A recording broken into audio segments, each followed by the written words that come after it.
Boris Johnson publikon foton e parë me djalin e vogël dhe partneren. Kryeministri britanik Boris Johnson shfaq një vështrim të emocionuar teksa shikon të birin Wilfred i ardhur në jetë 11 javë më parë në krahët e partneres Carrie Symonds.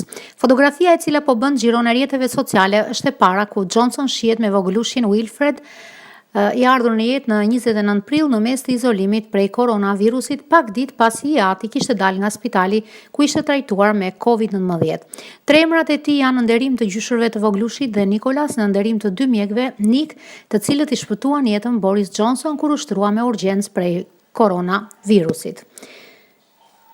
Familja u fotografua gjatë një videokonference me ginekologët e NHS-s, shërbimit shëndetësor britanik, ku nëna e re i falenderoi për asistencën e dhënë gjatë lindjes.